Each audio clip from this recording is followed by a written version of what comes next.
우리는 지난 시간에 로마서 6장 1절부터 11절까지의 말씀을 함께 살펴보았습니다.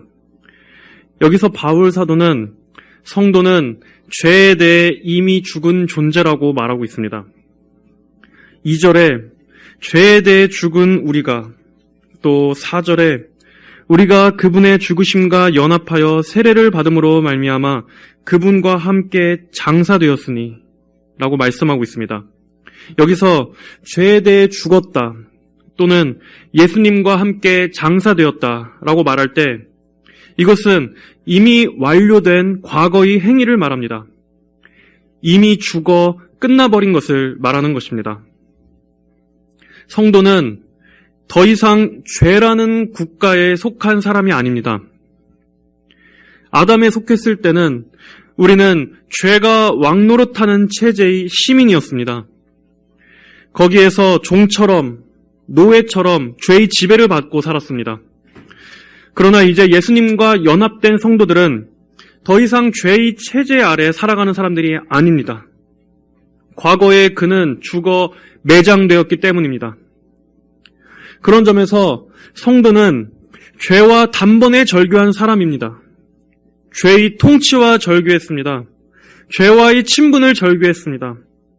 죄가 왕노릇하던 노예의 신분에서 벗어나 새 생명의 원리를 따르는 은혜의 통치 아래 사는 사람입니다. 그것이 성도입니다. 사도 바울은 우리가 거룩하게 살아야 하는 이유를 말하기 전에 먼저 우리에게 일어난 이 일 때문에 우리가 더 이상은 죄와 함께 거할 수 없는 존재라는 것을 짚고 넘어갑니다.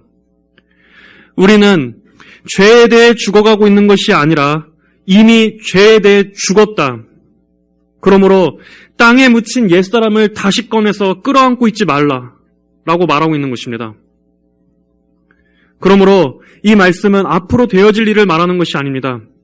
이미 일어난 일입니다. 법정적으로 선언된 일입니다.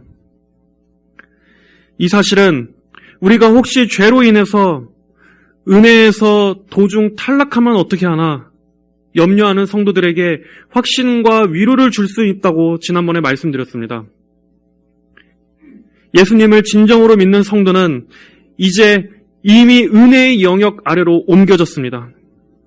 그는 더 이상 죄의 체제에서의 법이 적용되지 않습니다. 죄인이 받는 심판이 그대로 적용되지 않습니다.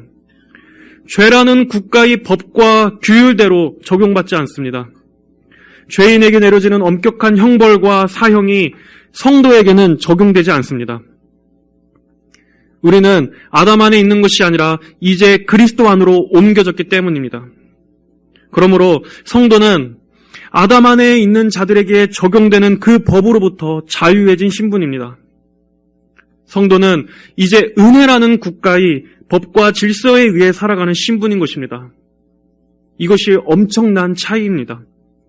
그러므로 우리는 죄에 대한 과도한 죄책감과 두려움으로 인해서 오히려 하나님의 은혜로부터 떠나서는 안 됩니다. 이제 우리에게 그 무엇도 요구할 수 없는 그 죄의 체제의 그 말을 들을 것이 아니라 오히려 우리는 그리스도 안에 있게 되었다는 이 믿음을 더 확고히 해야 합니다. 우리에게 일어난 이 일로 인해서 이제 죄와 우리와의 관계가 어떻게 변화되었는지에 대해서 우리는 더 집중해야지 마치 죄로 인해서 멸망할 그 아담에 있던 때처럼 심판에 대한 두려움을 여전히 갖고 있어서는 안 되는 것입니다. 그리고 이것은 무율법주의를 조장하는 것이 아니라고도 말씀드렸습니다. 우리가 죄를 지어서는 안 되는 이유는 우리가 선으로 구원받기 위한 것이 아닙니다. 우리의 정체성이, 성도의 정체성이 이미 죄에 대해 죽은 존재이기 때문입니다. 성도가 죄를 짓지 않아야 하는 이유는 우리가 그리스도와 연합하여 새 생명의 원리를 따라 사는 존재가 되었기 때문입니다. 되어야 하기 때문이 아니라 되었기 때문입니다. 이것이 우리의 신분이기 때문에 이제 우리는 더 이상 죄의 법대로 살 수 없습니다. 그것은 수치스러운 일이고 여전히 우리가 우리의 신분을 모르고 있는 것입니다. 땅에 묻힌 그 옛사람의 시체를 다시 꺼내서 여전히 이게 나라고 끌어안고 있는 것입니다. 4절에 보시면 이제 그리스도께서 아버지의 영광으로 말미암아 죽은 자들 가운데서 살리심을 받은 것과 같이 우리도 또한 새 생명 가운데서 살도록 하려는 것이다. 우리는 이제 죄의 법에서 은혜의 영역으로 옮겨졌습니다. 그리고 은혜 아래에 있는 이 새 생명 가운데서 살도록 새로운 원리에 의해서 살아가도록 이끌어진 것입니다. 그러므로 성도는 이제 죄의 원리 아래 살지 않습니다. 성도 안에 심겨진 이 새 생명의 원리를 따라 살아갑니다. 성령을 통해 심어진 이 새 생명이 성도 안에서 활력 있게 역사해서 성도로 하여금 새 생명을 향해 이끌어갑니다. 자, 그런데 여기서 우리가 주의 깊게 봐야 할 구절이 있습니다. 바로 5절입니다. 만일 우리가 그분의 죽으심과 같은 죽음으로 그분과 연합한 자가 되었으면 또한 분명히 그분의 부활하심과 같은 부활로 그분과 연합하는 자가 될 것이다. 라는 구절입니다. 여기서 그분의 부활하심과 같은 부활로 그분과 연합하는 자가 될 것이다. 라는 구절 때문에 이 부활을 장차 성도가 경험하게 될 그 미래적인 부활로 생각할 수 있다는 것입니다. 물론 예수님의 부활은 우리에게 영광스러운 몸의 부활도 약속해 주셨습니다. 그러나 이 구절에서만은 장래의 육체적 부활을 말하는 구절이 아닙니다. 바울이 지금 전개하고 있는 이 흐름을 잘 보면은 바울은 지금 갑자기 몸의 부활로 넘어가려는 것이 아닙니다. 바울은 지금 죄에 대한 죽음과 하나님께 대해 산다는 것이 무엇인지 더 확실하고 치밀하게 깊이 짚고 있는 중입니다. 그리고 바울은 4절에서도 말하듯이 지금 새 생명 가운데 살아가는 것을 말하는 중이기 때문입니다. 4절 후반부에 우리도 또한 새 생명 가운데서 살도록 하려는 것이다. 바울은 지금 여기 이 세상에서의 현재 삶을 말하고 있는 중입니다. 그리고 또 이 구절이 육체적 부활을 말씀하고 있지 않은 또 하나의 이유는 이 5절에 만일 우리가 그분의 죽으심과 같은 죽음으로 그분과 연합한 자가 되었다면 이라고 말씀하고 있기 때문입니다. 우리가 주님과 연합하여 함께 죽었다고 할 때 우리 역시 육체적으로 예수님과 함께 십자가에 달려 죽은 것이 아닙니다. 우리가 예수님께서 십자가에 달려 죽으셨을 때 우리 역시 몸이 같이 달린 것이 아닙니다. 이 의미는 영적인 의미에서 함께 죽었음을 말하는 것입니다. 정확히 이런 의미로서 여기에서도 영적인 부활 생명을 의미하고 있는 것입니다. 즉 4절에서 말씀하고 있는 새 생명은 우리 안에 심겨진, 우리 안에 새롭게 시작하게 된 영혼의 부활, 영적 부활 생명을 말하는 것입니다. 죽음과 죄의 원리에 대해서 우리가 죽었듯이 이제는 새 생명의 원리에 따라 살도록 우리가 부활할 것이다 라는 것이 의미입니다. 바울이 이렇게 치밀하게 이 부분을 계속 확실하게 다지고 있는 이유는 우리가 거룩을 위한 삶, 성화라는 전투에 임하기 전에 우리가 어떤 신분인지, 우리에게 일어난 일이 무엇인지를 아는 것이 너무나 중요하기 때문입니다. 그렇게 계속 이렇게 깊고 치밀하게 반복해서 강조하고 있는 것입니다. 여러분, 아직 해방되지 않은 노예한테 더 이상 노예처럼 살지 말라고 말하는 것은 아무 의미가 없습니다. 오히려 여전히 노예 신분에 매여 있는 자한테 노예처럼 살지 말라는 것은 그를 더 절망스럽게 만들 뿐입니다. 하지만 이미 해방된 노예에게 더 이상의 과거의 그 노예 때처럼 살지 말라, 과거의 그 노예 때처럼 생각하지 말라라고 말하는 것은 그의 정체성을 올바로 일깨워주는 것입니다. 마찬가지로 여러분은 더 이상 죄의 체제 아래 있는 사람이 아닙니다. 성도는 죄의 국가 아래에서 죄의 법과 질서의 명령을 듣고 사는 사람이 아닙니다. 그리스도를 믿는 여러분은 그 체제에서 벗어났습니다. 해방되었습니다. 그러므로 여러분은 더 이상 과거의 그 노예 때처럼 살고 생각해서는 안 되는 것입니다. 바울은 성도의 성화를 말하기 전에 지금 그런 작업을 하고 있습니다. 이게 결정적으로 중요하기 때문입니다.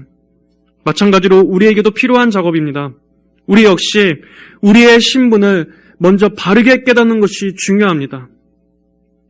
여러분은 누구십니까?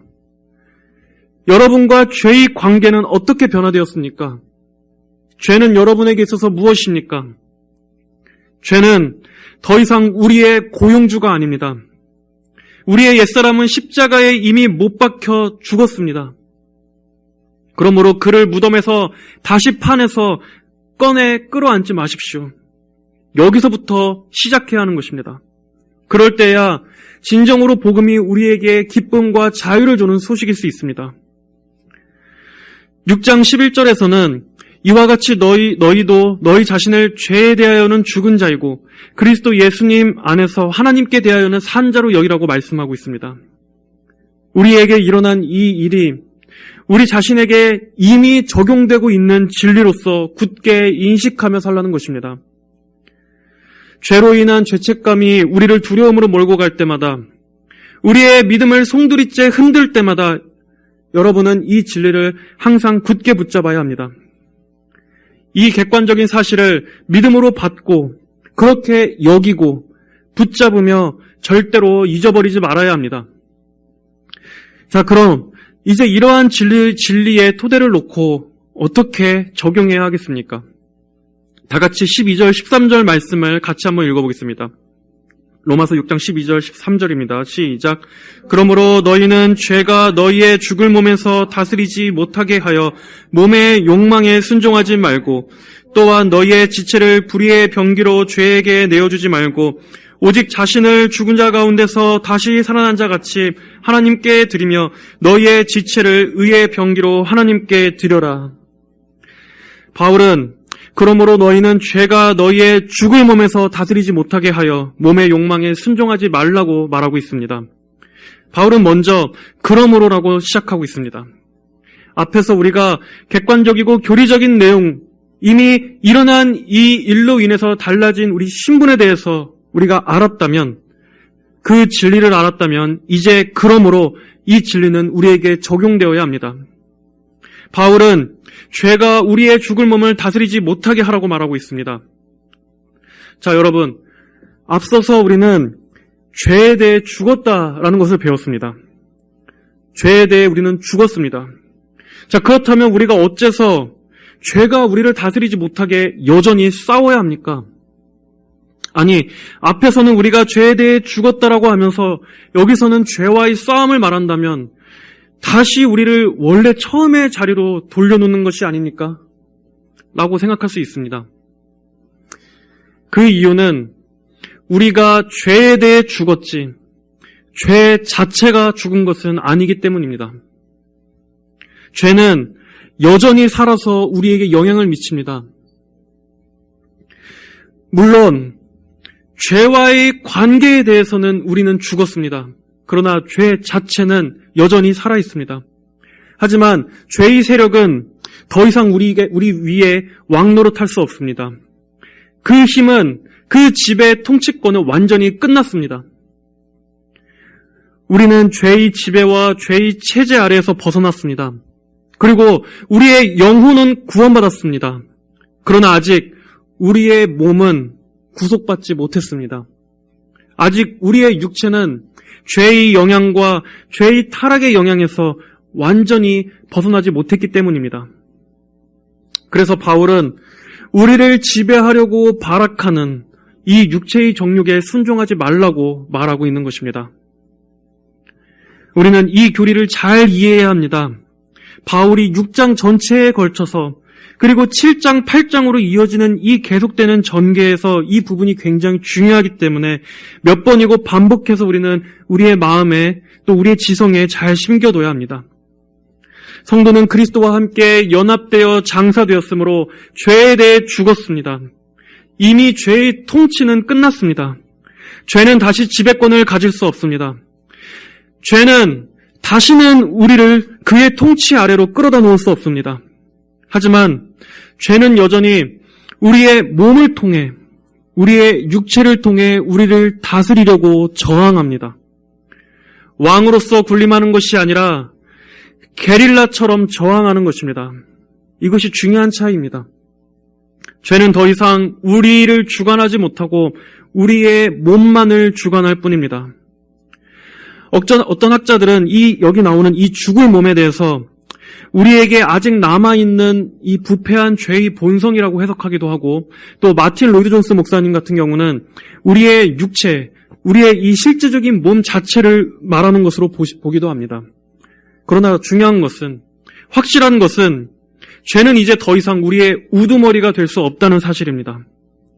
죄는 더 이상 주인이 아니라 잔당입니다. 남아있는 게릴라 세력입니다. 더 이상 우리의 고용주가 아닙니다. 그저 우리의 몸에만 영향을 미칠 뿐입니다. 우리의 영혼의 주인이 될 수는 없습니다. 그러므로 우리는 다시 죄 아래 들어갈 수 없는 존재입니다. 죄가 성도를 파괴시킬 수 없습니다. 그러므로 우리는 우리를 괴롭힐 뿐 다시는 주인이 될 수 없는 이 죄의 남은 세력들과 싸워야 합니다. 몸의 욕망대로 끌려가지 않도록 저항해야 합니다. 여러분, 하지만 감사한 것은 우리의 육체를 향한 이 죄의 공격이 영원히 계속되지는 않는다는 것입니다.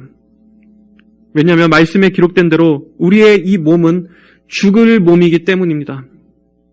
지금 우리는 부패의 영향을 받을 수밖에 없는 몸이지만 그러나 그 몸은 죽어가고 있습니다. 이 육신은 썩어 없어질 몸입니다. 우리의 영혼과 함께 이제 남아있는 우리 이 육신이 구속받는 그 날이 오게 되면 우리는 완전한 구원과 완전한 자유함을 누리게 될 것입니다. 이 땅에 육체의 장막이 무너지고 하늘의 영광스러운 새 장막의 몸을 입게 될 때 그때 우리는 우리를 괴롭히는 그 육체의 죄들도 더 이상 우리를 괴롭히지 못할 것입니다. 하지만 그때까지 우리는 죄에게 기회를 내어주어서는 안 됩니다. 죄의 저항에 쉽게 순종해서는 안 됩니다. 이미 힘을 잃어버린 그 죄의 세력에 굴복해서는 안 됩니다. 우리는 그럴 수 없는 신분의 사람들입니다. 그러므로 우리는 성화의 싸움을 해야 합니다. 남아있는 죄의 잔당들을 우리의 삶에서 몰아내야 하는 것입니다. 우리 몸의 욕망을 부추기는 이 죄와의 싸움을 태만히 해서는 안 됩니다. 구약에서 이스라엘 백성들이 약속의 땅인 가나안 땅에 들어갔음에도 불구하고 그곳에 남아있던 그 민족들과 전투를 벌여야 했던 것처럼 우리 역시도 이 세상에 그리고 우리의 주변에 그리고 우리의 몸과 마음에 역사하는 이 남아있는 죄의 잔당들을 몰아내기 위해서 부지런히 싸워야 하는 것입니다. 바울은 13절에서 우리의 몸을 지체로 표현하고 있습니다. 또한 너희의 지체를 불의의 병기로 내주지 말고, 여기서 이 지체란 우리의 눈과 입, 우리의 또 손과 발과 같은 우리의 이러한 신체를 말합니다. 바울은 우리 몸의 각 부분들까지도 죄가 기회를 타서 틈타도록 내어줘서는 안 된다라고 말하고 있습니다. 너희의 지체를 불의의 병기로 죄에게 내어주지 말라. 우리의 눈과 입, 우리의 손과 발, 또는 우리의 이러한 전체 이 전인 지체를 죄가 마음대로 장악하도록 내어주지 말라는 말씀입니다. 거듭나기 전 우리는 우리의 이 지체는 죄를 위한 도구로 사용됐었습니다. 우리의 영혼과 우리의 인격과 우리의 마음과 우리의 모든 생각과 우리의 이 모든 육체 전부가 불의의 원리 또 죄의 원리의 지배를 받았기 때문에 우리의 이 눈과 입, 손과 발 역시 죄의 도구로 쓰임받았었습니다. 하나님을 거스르고 죄를 열심히 짓기 위한 도구들로 사용되었습니다. 우리의 전 인격이 하나님의 반대편에 서서 하나님을 대적하는 도구로 쓰임받았었단 말입니다. 또한 여기서 이 병기는 전쟁에 사용되는 무기를 말합니다.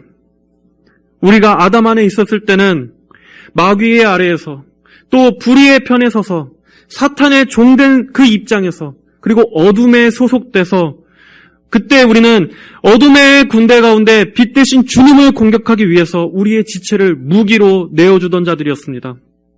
그리스도인들을 무너뜨리고 교회를 무너뜨리고 하나님을 저항하기 위한 무기로 사용되던 자들이었습니다. 그러나 이제 그리스도 안에서 우리는 새 생명의 원리를 따라 살게 된 존재들입니다. 이제는 하나님을 대적하는 목적에 우리의 몸을 도구로 내어줘서는 안 됩니다. 여전히 우리의 몸을 불의의 편에서 불의를 위한 무기로 내어줘서는 안 되는 것입니다. 이제 우리는 하나님께 우리를 내어드려야 합니다. 죄악을 행하던 우리의 눈과 입, 우리의 손과 발, 우리의 모든 지체를 하나님을 위한 도구로 사용해야 합니다. 하나님 편에서, 그리고 이제는 의의 편에서 마귀와 사탄의 왕국을 무너뜨리기 위해 우리의 지체를 의의 무기로 내어드려야 합니다. 그리고 단순히 우리의 몸만이 아닙니다. 여러분의 생각, 여러분의 힘, 여러분의 지혜, 여러분의 지성, 여러분의 마음, 여러분의 언어, 여러분의 의지, 여러분의 모든 것을 하나님을 향한 의로운 삶을 위해서 쓰여지는 도구로 드려야 하는 것입니다. 적극적으로 여러분의 전부를, 우리 전 존재 자체를 하나님께 드려야 하는 것입니다. 우리의 생명의 주인이시는 분은 하나님이십니다. 하나님께서 우리의 몸을 값주고 사셨기 때문에 이제 우리의 모든 권리 일체가 하나님께 있는 것입니다. 이제 우리는 더 이상 죄와 사탄을 섬기는 자들이 아닙니다. 하나님을 위해 살도록 우리가 영적으로 죽고 영적으로 다시 살림을 받은 존재들입니다. 우리의 눈은 한 주간 어디에 사용되고 있습니까? 우리의 입은 한 주간 무엇을 가장 많이 말하고 있습니까? 우리의 손과 발은 한 주 동안 무엇을 위해서 가장 열심히 움직이고 있습니까? 또한 우리의 모든 지성과 감정과 의지는 불의를 위한 도구로 사용되고 있습니까? 아니면 하나님을 위한 의의 무기로 사용되고 있습니까? 우리의 소속은 이제 그리스도의 군대입니다. 우리는 더 이상 마귀와 죄의 세력에 소속되어 있지 않습니다. 바울은 그리스도와 함께 연합된 그 성도들이 이 사실을 확실히 알기를 원하고 있습니다. 이것이 얼마나 우리에게 중요한 것인지를 계속 거듭해서 반복하고 있는 것입니다. 성도는 믿음의 선한 싸움을 하는 그리스도의 군사입니다. 그리고 우리는 하나님을 위해서 부분적인 헌신이 아닌 전적인 헌신을 해야 합니다. 우리의 전부를 하나님을 위한 의의 무기로 드려라라고 하는 이 명령은 무기라는 표현을 쓸 만큼 이 전쟁이 치열한 전투임을 의미합니다. 여러분, 악과의 전투는 온 힘을 다 기울여서 해야 하는 싸움입니다. 죄는 우리의 죽을 몸을 다스리기 위해서 발악할 것입니다. 그리고 우리는 그 죄가 우리의 죽을 몸에 역사하지 못하도록 온 영혼과 힘을 기울여야 합니다. 우리의 육체 역시도 게으르고 나태하게 풀어져서는 안 됩니다. 우리의 몸이 욕망에 순종하도록 너무나 쉽게 내어져서는 안 됩니다. 우리의 몸, 우리의 마음과 우리의 모든 전인과 의지가 이 하나님의 영광을 위한 이 전투에 의의 무기로서 드려져야 합니다. 아담 안에 있었을 때는 우리는 죄에 대해서 끌려다닐 수밖에 없었으나 이제는 아닙니다. 이제는 끌려다니지 않을 수 있습니다. 이제는 그것을 거부할 수 있습니다. 여러분 안에 새 생명의 원리가 심겨졌기 때문입니다.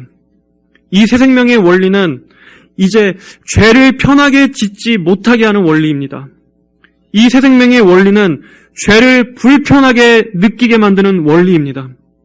이 새 생명의 원리는 거룩과 의를 사모하게 하는 원리입니다. 이 새 생명의 원리는 성령을 쫓아 살아가게 하는 원리입니다. 이 새 생명의 원리는 부지런히 깨어서 하나님 편에 서서 죄를 대적하게 만드는 원리입니다. 이것이 바로 여러분 안에, 우리 모두 안에 심겨진 새 생명, 부활 생명의 능력입니다. 그리고 이 모든 것 위에는 하나님께서 능력으로 함께 해주십니다. 자, 이제 14절에서는 이렇게 말씀합니다. 죄가 너희를 지배하지 못할 것이니 이는 너희가 율법 아래에 있지 않고 은혜 아래에 있기 때문이다. 여러분, 죄는 폭동을 일으킬 수는 있지만 우리를 지배할 수는 없습니다. 이제 우리는 은혜 아래에 있습니다. 우리는 하나님의 은혜, 복음의 은혜, 구원하시는 은혜, 그리고 부활하고 승리하시는 그리스도의 은혜 아래에 있습니다. 율법은 우리에게 순종을 요구하면서도 그것을 행할 수 있는 능력은 주지 못했습니다. 그러나 은혜는 죄를 대적하며 이길 수 있는 능력을 줍니다. 이 은혜의 힘으로 인해서 우리는 이제 죄가 우리의 죽을 몸을 다스리지 못하게 할 수 있습니다. 아담 안에 있었을 때 우리는 죄를 짓지 않을 수 없는 상태였습니다. 우리는 죄를 짓지 않을 수 없었습니다. 우리의 모든 마음의 중심이 죄를 갈망하고 죄를 쫓고 죄를 추구했습니다.